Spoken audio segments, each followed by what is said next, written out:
The story of Republican Senator Lindsey Graham is a sad one. It's a very sad one.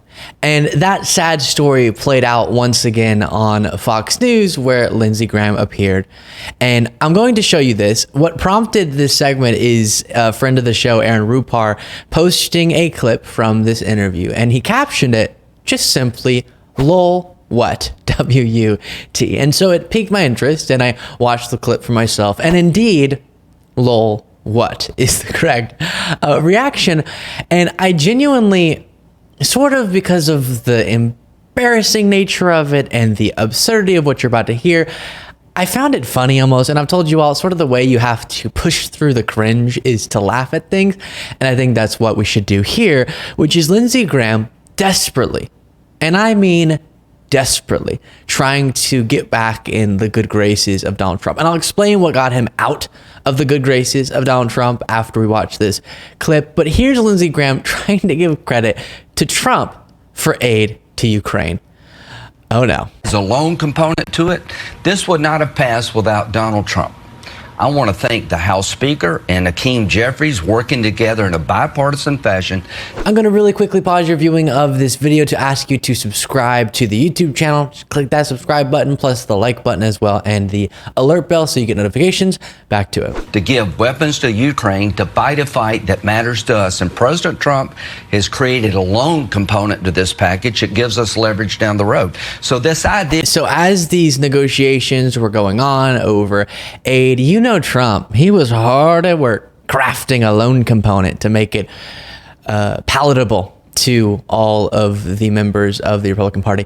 No. Now, as is often the case with these dishonest talking points and absurd talking points, there's a kernel of truth. So before going further, I will give you what he's referring to. He's not pulling that completely out of thin air. What he's referring to is that when Mike Johnson, the Speaker of the House, went down to Mar-a-Lago to kiss the rear end of Donald Trump, he was encouraged by Trump to structure aid to Ukraine as a loan. Now, Lindsey Graham is framing this as a genius way that Trump was making this aid able to pass. Not true. We have known since the beginning that there is way more than enough votes within Congress to pass this aid to Ukraine.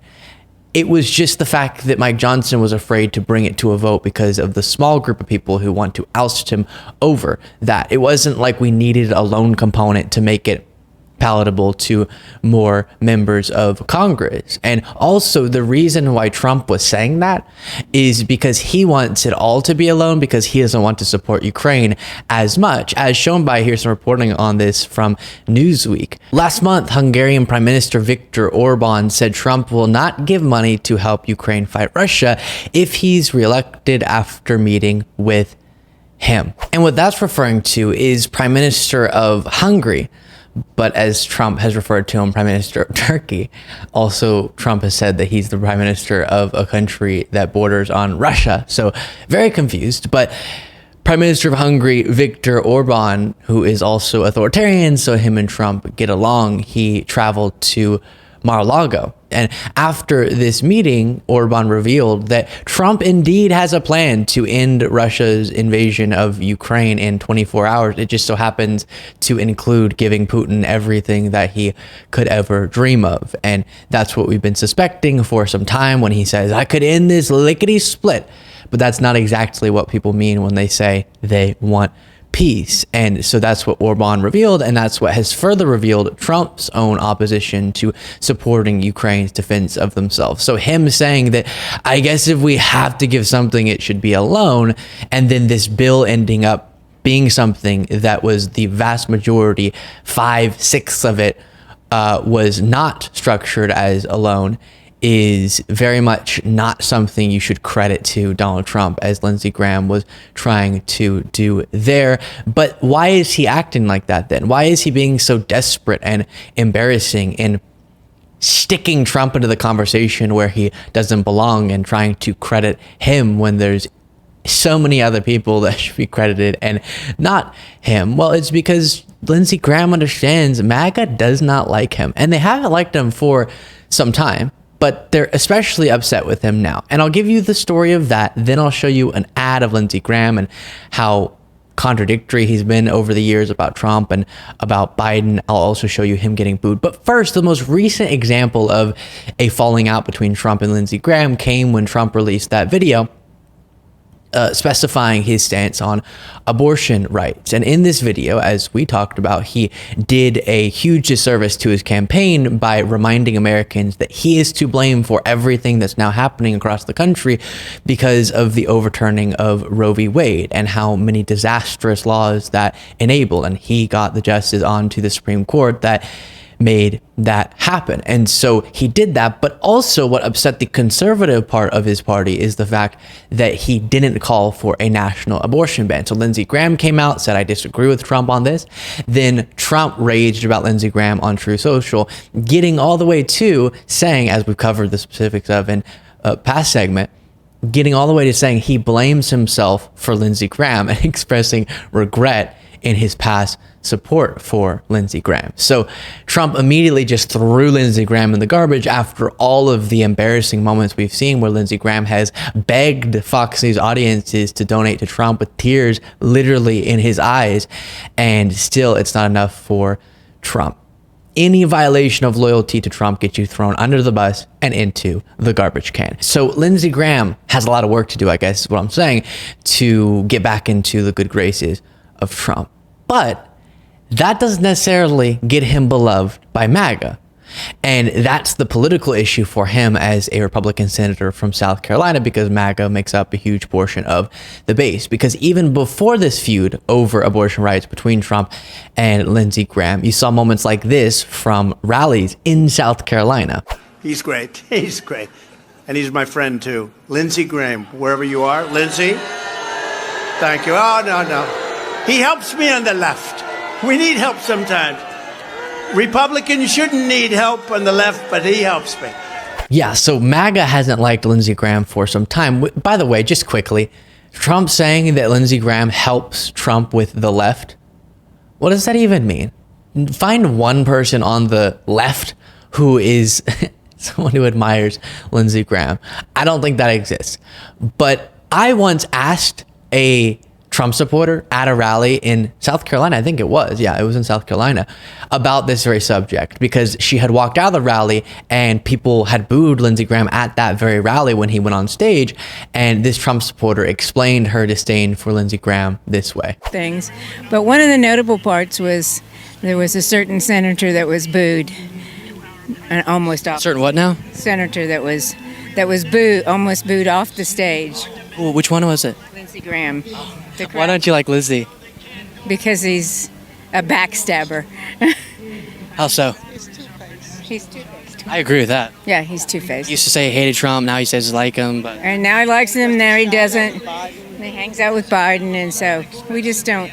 People that don't have stick with their convictions, we can't support. So that's what it's up. So interestingly, she's not wrong that he's two-faced. It's just weird because a lot of people that MAGA likes are two-faced and have a history of being negative on Trump, and then they flip around when it's politically advantageous. But it was interesting to hear them noticing that flip-flop. And of course, she's referring to the fact that when Trump was initially running for president, Lindsey Graham said, if we nominate Trump as the Republican nominee, that will destroy the party and will deserve it, and has advocated aggressively against Trump, and then flipped around, supported him. Then on January 6th said he's out, he's had enough with Trump, and then jumped back on the Trump train. And so he is very two-faced. Lindsey Graham is the embodiment of someone who just puts his finger to the wind, has no principles, and should feel humiliated about that fact.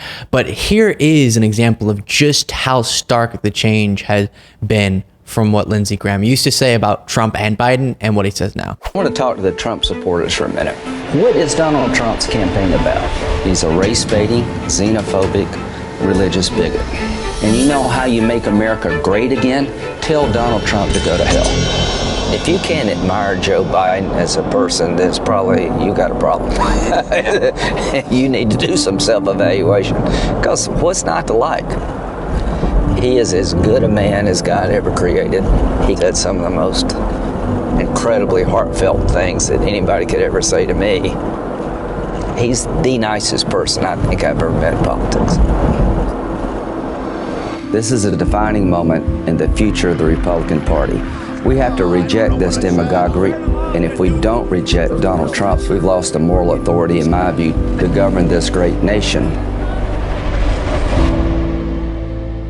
Yeah, so now he's not saying that stuff anymore about either Trump or Biden. And so with Lindsey Graham, every time that we go over these sorts of stories, now he's desperately giving Trump credit for the aid to Ukraine because Trump said something about a loan probably being good. And then they didn't even follow the advice in full. But no, it's really Trump's doing, and he's just so incredible. And this is him on Fox News where he thinks Trump might be watching, saying, please take me back. And it is a toxic relationship. It really is. And so in a sense, you pity Lindsey Graham, but he's also an adult and a powerful Republican senator. So he needs to get his stuff together. He should be chastised for this behavior. He should be embarrassed. And this should be the legacy. Someone who exhibited in a brutal fashion a lack of backbone, a lack of moral standing and principles, and chose at every turn what was just what he thought was politically advantageous, not what was best for the country. And that will be his legacy. Just like all the Republicans who have gone along with Trump for political reasons, as Trump openly shows he's authoritarian and threatens democracy. And that is pretty sickening stuff. Let me know what you thought of all that in the comments.